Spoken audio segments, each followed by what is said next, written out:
Milyong-milyong miyembro ng Iglesia ni Cristo o INC ang nagtipon sa iba't ibang panig ng bansa para sa tinawag nitong Rally for Peace. Wala umano itong halong politika ayon sa INC na nauna na ring nagsabing pagsuporta ito sa pahayag ni Pangulong Bongbong Marcos laban sa pag-impeach kay Vice President Sara Duterte.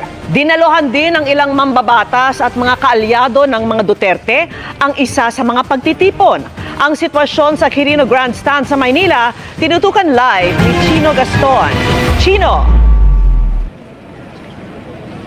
Mel, Emil, Vicky, sa huling tala ng pulisya, umabot sa mahigit 1.5 million ang crowd estimate sa National Peace Rally ng Iglesia ni Cristo dito sa lungsod ng Maynila.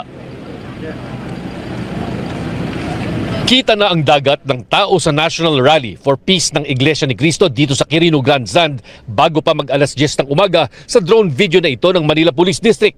Pagsapit ng alas 11 ng umaga, lalo pang dumami ang tao sa drone video na ito mula naman sa INC. Ang National Rally for Peace ay nauna ng inanunsyo ng pamunuan ng INC noong Disyembre bilang suporta raw sa pahayag ni Pangulong Bongbong Marcos na hindi siya sang-ayon sa impeachment na isinusulong laban kay Vice President Sara Duterte.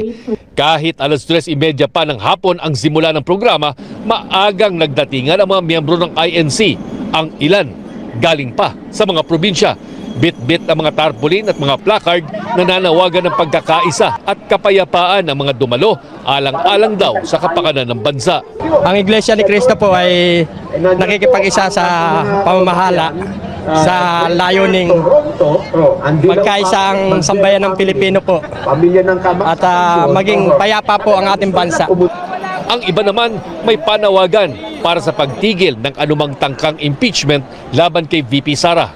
Pumapanig lang po kami ayon po sa sinasabi ni Bongbong Marcos na no to impeachment po. Unahin ng taong bayan, unahin ang mga problema ng bansa, unahin lang bago po ang mga kanya-kanyang pansariling mga pakinabang. Nakita rin dito sa pagtitipon ang ilang mambabatas na kaalyado ng mga Duterte, kabilang na sina Senador Robin Padilla at Ronald Bato de la Rosa at Congressman Rodante Marculeta. Naroon din si Senador Francis Tolentino. Sabi ng pamunuan ng INC, walang halong politika ang pagtitipon, bagamat hindi nila pipigilan ang sinumang nais na makilahok. Dahil sa pagtitipon, walang pasok sa eskwela at mga opisina sa lungsod ng Maynila, Pasay at Quezon City ngayong araw. Ilang kalsada rin sa Maynila ang isinara.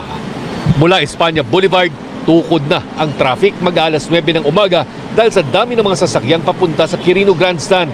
Pinayagan ng mga bus at sasakyan na mag-park sa gilid ng kalsada hanggang sa pagtawid ng Quiapo Bridge at sa panulukan ng Rojas Boulevard. Bukod sa mga tauhan ng MMDA, Manila City Hall, PNP, PCG at AFP, nangasiwa din sa traffic at kaayusan ang sariling volunteers ng INC. May mga volunteer emergency medical personnel din at libreng pamigay ng mga tubig at pagkain. 5,000 pulis mula sa NCRPO, Region 3 at 4 ang naideploy sa mga lansangan sa Quirino Grandstand, sa Liwasang Bonifacio at maging sa Mendiola Bridge. Sinasabing isa ito sa maimpluwensyang grupo kapag eleksyon sa Pilipinas ang pinag-uusapan dahil sa sinasabing block voting umano ng grupo at pag-endorso ng mga susuportahang kandidato.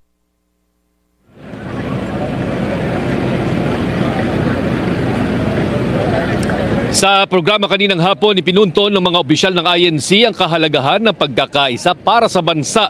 Nagpaalala rin sila sa tungkulin ng mga nasa posisyon ng kapangyarihan na maglingkod para sa kapakanan ng mamamayan at hindi para sa pansariling interes.